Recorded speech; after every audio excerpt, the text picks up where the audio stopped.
बिस्मिल्लाहिर्रहमानिर्रहीम। अस्सलाम वालेकुम नाज़रीन, मैं अब्दुर्रहमान हूँ। आप देख रहे हैं यूट्यूब चैनल। एक बड़े लेवल के ऊपर प्रोपागेंडा हो रहा है पाकिस्तान और तुर्की के खिलाफ। ये प्रोपागेंडा, अब सवाल यह है कि ये प्रोपागेंडा है क्या, कौन कर रहा है और किसके खिलाफ कर रहा है। यही सारे सवाल आज हम इस वीडियो के अंदर कवर करेंगे। एंड तक देखिएगा वीडियो को, आपको समझ आए क्या हो रहा है और क्यों हो रहा है। अब सवाल यह है कि प्रोपागेंडा क्या है और कौन कर रहा है। तो ये प्रोपागेंडा इस वक्त कर रहा है भारत, इसराइल, अमेरिका, फ्रांस और यूनान। ये पांचों मुल्क मिलकर इस वक्त पाकिस्तान और तुर्की के खिलाफ एक बहुत बड़ा प्रोपागेंडा जो है वो चला रहे हैं। और ये प्रोपागेंडा जो है वो किन किन ममालिक के खिलाफ हो रहा है। इसके अंदर दो मेन ममालिक हैं, एक पाकिस्तान और एक तुर्की। तीसरा मुल्क भी इसके अंदर इन्वॉल्व है, जो डायरेक्टली नहीं लेकिन इनडायरेक्टली किसी तरह से इस प्रोपागेंडे का शिकार हो रहा है, वो है चाइना। यानी अमेरिका, इसराइल, फ्रांस, यूनान और भारत, ये पांच मुल्क के पाकिस्तान और तुर्की का इमेज खराब करने के ऊपर तुले हुए हैं और इसके ऊपर तरह तरह की पाबंदियां लगा रहे हैं।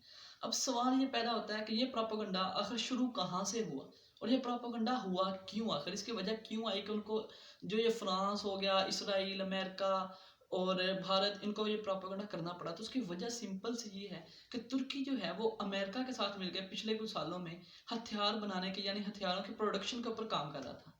उसी दौरान तुर्की ने अपना डिफेंस सिस्टम मजबूत करने के लिए रशिया से एयर डिफेंस सिस्टम जो है वो इंपोर्ट किया और अपने मुल्क के अंदर वो नस्ब कर दिया। ये जो चीज़ थी कि एयर डिफेंस सिस्टम लाया तुर्की रशिया से और अपने मुल्क के अंदर लगाया, अपने डिफेंस को मजबूत बनाया, ये जो चीज़ थी ये अमेरिका को रास नहीं आई, अमेरिका को ये बात हजम नहीं हुई। लिहाजा उसने तुर्की के ऊपर तरह तरह की पाबंदियां लगा दी और तब से ये प्रोपागेंडा शुरू हुआ। अब सवाल ये पैदा होता है कि ये प्रोपागेंडा है क्या जिसकी हम बात कर रहे हैं कि इसराइल, अमेरिका, भारत मिलके पाकिस्तान, तुर्की के खिलाफ प्रोपागेंडा कर रहा है।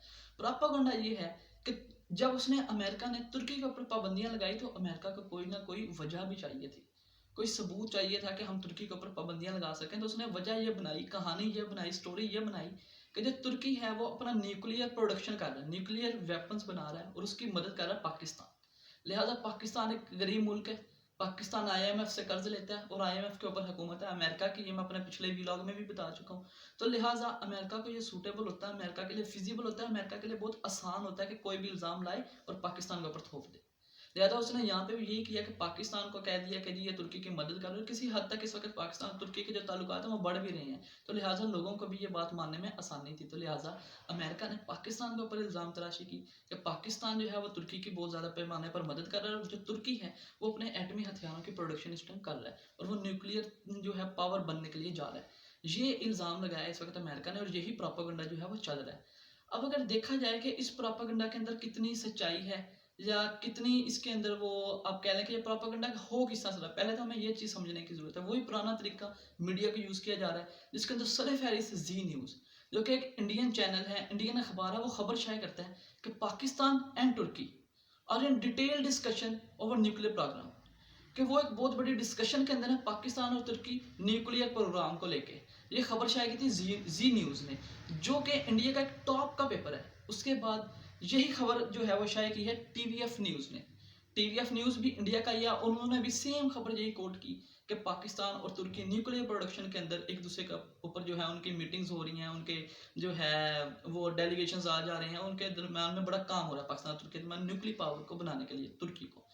इसी तरह मामला यहीं पे नहीं रुकता। अमेरिका का एक बहुत टॉप का पेपर जिसका नाम है आईबीटी, इंटरनेशनल बिजनेस टाइम्स, वो भी यही खबर देता है और इस खबर को बस सवालिया अंदाज में बना के पेश करता है कि क्या पाकिस्तान और तुर्की मिलके न्यूक्लियर पावर बनने के ऊपर सोच रहे हैं, यानी कि क्या उसका लब्बे लबाब ये, उस खबर का मफहूम ये है, जब खबर आपके साथ में चला भी रहा हूँ, उसका मफहूम ये है खबर का कि क्या पाकिस्तान और तुर्की मिलके न्यूक्लियर पावर के ऊपर काम कर रहे हैं और तुर्की एक न्यूक्लियर पावर बनने के लिए जा रहा है और उसकी मदद कर रहा है पाकिस्तान। ये जो थी खबर, ये शायद कि आईबीटी ने, आईबीटी को बड़ा मुस्र माना जाता है अमेरिका के अंदर, यानी कि इस प्रोपेगेंडा के अंदर अब साबित हो रहा है कि पाकिस्तान और तुर्की को बदनाम करने के लिए अमेरिका भी इन्वॉल्व है, इंडिया भी इन्वॉल्व है। अगर अमेरिका इन्वॉल्व है तो साफ जाहिर है कि इसराइल भी लाजमी बात है इन्वॉल्व है, क्योंकि इसराइल अमेरिका यकजान है।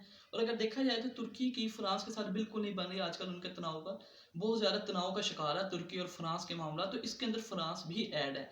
और पिछले कई दहाइयों के अंदर तुर्की की यूनान के साथ काफ़ी जंगें हो चुकी हैं।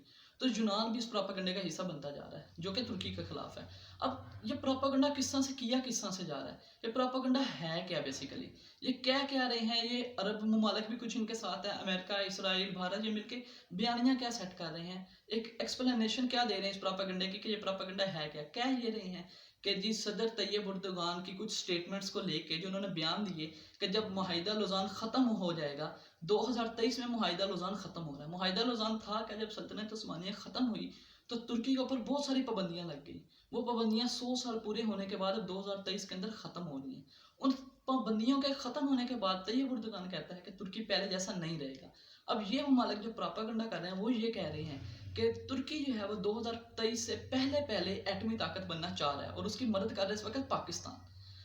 उसके रीजन वो देते हैं कि पाकिस्तान ऑलरेडी एटमी ताकत है। पहले भी माजी में पाकिस्तान के ऊपर बहुत सारे इल्जाम लगे कि पाकिस्तान ने ईरान को एटमी ताकत देने में मदद की, यूक्रेन को मदद की, नॉर्थ कोरिया को मदद की, लेकिन इनमें कोई सच्चाई नहीं है। पाकिस्तान ने हमेशा इन इल्जाम की तरदीद की है। अब यही इल्जाम तुर्की को लेकर लग रहे हैं और उनकी जो है वो दिए जा रहे हैं, जो उनके सबूत हैं कि जी तुर्की का सदर पाकिस्तान के अंदर आए, पाकिस्तान के दिफाई जो तज्जियाकार थे वो वहाँ पे गए, तुर्की के डेलीगेशन यहाँ पे है कि ये दोनों मुल्क बहुत मेहनत कर रहे हैं एटमी ताकत बनाने के लिए तुर्की को।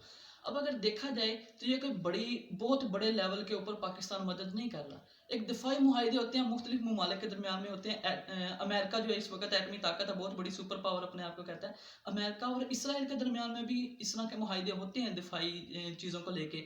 इसी तरह अमेरिका और भारत के दरमियान में भी होते हैं। भारत बड़े सारे हेलीकॉप्टर्स, जहाज, फाइटर जो जेट्स हैं वो भी मंगवाता है बाहर से, तो ये कोई बड़ी बात नहीं है। इस वक्त पाकिस्तान भी जो तुर्की की मदद कर रहा है वो इसी बेस के ऊपर कर रहा है कि पाकिस्तान अपने सेंट्रीफ्यूज जो मशीन्स हैं वो तुर्की को अपनी जो टेक्नोलॉजी है वो उसके साथ शेयर कर रहा है। अब सेंट्रीफ्यूज मशीन्स होती क्या है बेसिकली, जब कोई भी मुल्क एटमी ताकत बनना चाह रहा होता है तो जो उसको बेसिकली चाहिए होता है मवाद, आप कह लें कि एक्सप्लोजन के लिए, धमाके के लिए, ठीक है, वो होता है यूरेनियम। और यूरेनियम ये नहीं है कि आप यूरेनियम की एक खास मिकदार, यूरेनियम आपको कहीं से भी मिल जाएगा इजीली, तो ये नहीं कह सकते आप कि जिसके पास यूरेनियम है वो एटमी ताकत है। नहीं, यूरेनियम ताकत का एक मखसूस आइसोटोप होता है, उसकी मखसूस जो क्वांटिटी होती है उसको अफसुर्दा करके एक मखसूस यूरेनियम की किस्म उसमें से निकाली जाती है, वो फिर यूज़ होती है एटमी धमाके के लिए। अब जो तुर्की है उसको पाकिस्तान वो यूरेनियम अफसुर्दा करने के लिए एक अपनी टेक्नोलॉजी जो है वो शेयर कर रहा है। तो ये कोई बहुत बड़े लेवल की ये नहीं है कि पाकिस्तान उठा के अपने मिसाइल उसको दे देगा कि जी आप ये जंग कर लें, ऐसी कोई सीन नहीं है। पाकिस्तान जो है सिर्फ और सिर्फ इस वक्त यूरेनियम की जो अफसुर्दा करने की मशीनरी की टेक्नोलॉजी है वो उसके साथ शेयर करना चाह रहा है तुर्की के साथ। और तुर्की के जो है वो इसके आप कह लें कि रिटर्न में पाकिस्तान की मदद कर रहा है कि जो तुर्की है वो ड्रोन्स बनाने में बड़ा माहिर है, वो ड्रोन्स की जो टेक्नोलॉजी है वो पाकिस्तान के साथ शेयर कर रहा है और बहुत सारे ड्रोन्स जो है वो पाकिस्तान को देगा। अब यही जो चीज़ है ये इंडिया को हजम नहीं होती और इंडिया जो है अमेरिका का साथ देता है तुर्की को बर्बाद और पाकिस्तान को बदनाम करने में। क्यों कि अगर पाकिस्तान के पास तुर्की के ड्रोन आ गए जो कि दुनिया के इस वक्त बेस्ट ड्रोन्स माने जा रहे हैं, तो इंडिया को एक लम्हा फिक्रिया हो गया इंडिया के लिए कि पाकिस्तान के अंदर बैठ के, लाहौर के अंदर बैठ के, वाघा बॉर्डर के पार जाकर देख सकते हैं, ड्रोन्स को यूज़ करके अटैक्स कर सकता है। तो इंडिया भी अपनी जगह पे सच्चा है और इंडिया इसी वजह से पाकिस्तान के खिलाफ और तुर्की के भी खिलाफ है, पाकिस्तान की वजह से। और अगर आप देखा जाए तो ये कि बहुत बड़े लेवल की नहीं है और इसके जवाब में इसी जो प्रोपेगेंडा जो है इसको साबित करने के लिए कि ये पाकिस्तान कर रहा है और अब हमने तुर्की पे भी पाबंदियां लगा दी, अमेरिका कह रहा है, और पाकिस्तान पे भी पाबंदियां लगाएंगे। अगर आप इसके रीसेंट जो कांग्रेस की मीटिंग्स हैं या जो उनके सेनेट की अमेरिका की मीटिंग्स आप उसके अंदर देखें उसके मिनट्स को, तो कांग्रेसी लीडर है एक, वो कहता है कि जी पाकिस्तान के ऊपर जो नेटो का अलाय है पाकिस्तान, उसे जो उसका वो डेजिग्नेशन ले लिया जाए, उसको नेटो का अलाय नहीं रहना चाहिए। अब नेटो का अलाय डायरेक्टली पाकिस्तान नहीं है, 17 ममालिक हैं दुनिया के अंदर जो नेटो के अलाइज हैं, नेटो के हामी हैं। अब वो कह ये रहे हैं कि पाकिस्तान डायरेक्टली तो अलाय नहीं है लेकिन बहुत बड़ा रोल है इसका नेटो के अंदर। जब कहीं पे भी जंग होती है, कहीं पे दहशतगर्दी होती है, कहीं पे धमाके होते हैं, कहीं पे बदअमनी फैलती है, तो पाकिस्तानी फौज को बुलाया जाता है और पाकिस्तानी फौज वहाँ पे पेश होती है काम करने में। तो ये बहुत बड़ा रुकन है नेटो का। अब वो कह रहे हैं कि जी पाकिस्तान से ये डेजिग्नेशन उसका वापस ले लिया जाए। तो अल्लाह के बंदो, अगर वो डेजिग्नेशन वापस ले भी लें तो पाकिस्तान को इससे कोई बहुत ज़्यादा फर्क नहीं पड़ता, क्योंकि पाकिस्तान ने नेटो से कमाया ही क्या है। पाकिस्तान भी ज़ाहिर बात है, हम लोग भी देखेंगे कि हमारा फ़ायदा किस चीज़ के अंदर, दुनिया इसी चीज़ के ऊपर चलती है कि तू भी सच्चा, तू भी सच्चा, तू भी सच्चा, लेकिन मेरा फ़ायदा बता भाई कहाँ पे है। तो पाकिस्तान को नेटो से कोई फ़ायदा नहीं मिला। चाहे आप अफगानिस्तान की बात करें, अफगानिस्तान के अंदर जंग हुई, पाकिस्तान को क्या फ़ायदा हुआ, पाकिस्तान फौज जाके तो लड़ी, लेकिन रिटर्न में उसे दहशतगर्दी का तमगा मिल गया, दहशतगर्दी का तोहफा मिल गया। और पाकिस्तान पिछले 20-30 सालों से उन्हीं से लड़ता जा रहा है। पाकिस्तान को तो कोई फ़ायदा नहीं है नेटो से। इसी तरह मुख्तलिफ ममालिक में देखें, पाकिस्तान को कोई फ़ायदा नहीं मिला नेटो से, कोई बहुत बड़ा फ़ायदा तो पाकिस्तान से अगर वो डेजिग्नेशन ले भी लें तो मेरे ख्याल में पाकिस्तान को कोई बहुत बड़ा लॉस नहीं होगा। अब ये सारा प्रोपागेंडा है कि किया ये जा रहा है कि जी तुर्की जो है वो एटमी ताकत बनने की कोशिशें कर रहा है, पाकिस्तान उसकी मदद कर रहा है, ये एटमी हथियार बनाएंगे, दुनिया के अंदर तबाही फैलाएंगे।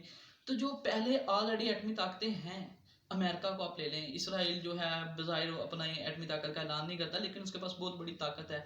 तो वो उन्होंने कितनी अमन फैला दिया, कितना उन्होंने वो काम नहीं किए, दहशतगर्दी नहीं फैलाई। अब गजा की पट्टी को आप देख लें, यरूशलेम को देख लें, फ़लस्तीन को देख लें, अफगानिस्तान में क्या हो रहा है, इन ममालिक ने क्या किया। लेकिन उसके मुतबादिल अगर पाकिस्तान को देखें तो पाकिस्तान ने सवाए डिफेंसिव मोड के कोई जंग नहीं की। इंडिया के साथ बज़ाहिर उसकी 1-2 जंगें हुई, लेकिन वो उस लेवल की जंगें नहीं थी, ना ही उस टाइम पाकिस्तान एटमी ताकत था। लिहाजा पाकिस्तान एक पुरअमन मुल्क है और पाकिस्तान नहीं चाहता कि हमारे अमेरिका या किसी भी मुल्क के साथ ताल्लुकात ख़राब हो। अलबत्ता इसराइल को हम लोग तस्लीम नहीं करते। हम इसराइल को मुल्क ही, स्टेट ही, रियासत ही नहीं मानते और ना ही कभी मानेंगे। यही कायदे आज़म का नज़रिया था और यही आज की सियासत का नज़रिया है।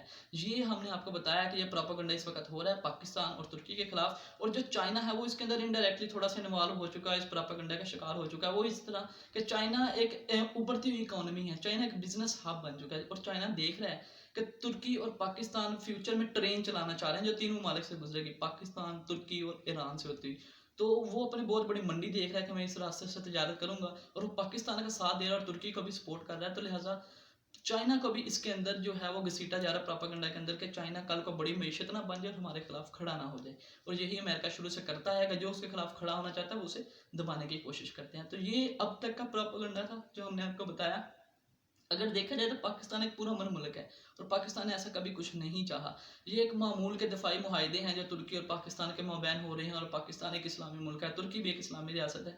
तो वो चाहेंगे कि हम एक दूसरे के साथ ताउन करें। तो ये कोई बहुत बड़ी बात नहीं है, सिर्फ पाकिस्तान का इमेज ख़राब किया जा रहा है। अब तक के लिए इतना ही। अपना ख्याल रखिएगा और हमारे इस चैनल का भी अगर आपने अभी तक सब्सक्राइब नहीं किया तो ज़रूर कर लीजिएगा। अल्लाह हाफिज़।